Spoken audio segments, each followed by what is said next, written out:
Ieder jaar heb je dezelfde plek waar je moet staan. Dan de meting moet altijd dezelfde kunnen zijn. Hij plaatst op een bepaalde afstand zijn geluidsmeting. Hebben we afgemarkeerd met vaste gele stippen. Voor iedere auto is het dezelfde plek en dezelfde afstand. De collega gaat nu een meting doen, zwaailamp, verlichting.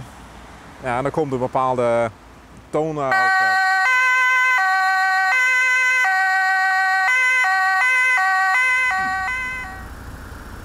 En wat zegt dat? Dat mijn vlaggenwimpel is geslaagd. Hij is geslaagd. Absoluut. Vrij hectisch, machine 12 ontwerp eigenlijk. Ja, als je ziet, Jan en alle man die loopt door elkaar heen en kriskras. Iedereen is met auto's bezig. Ja, iedereen heeft zijn deel van het werk te doen. En ja, alles wordt vastgelegd. Je kunt zien de auto op foto gezet wordt. En er wordt in de computers vastgelegd, ook om eventueel documentatie te maken. Wat zijn nou nieuwe ontwikkelingen?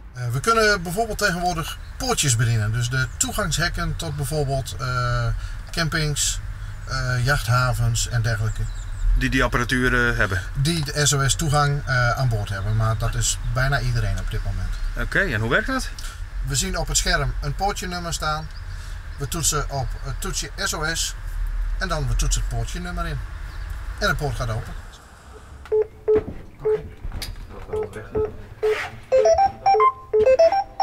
Dit is in principe een hartaanval die gesimuleerd is op het toestel. Vandaar ook het alarm en de roodknipperende knop. Juist. Voor het mooie kan ik nu even de AED opstarten. Patiënt niet aanraken.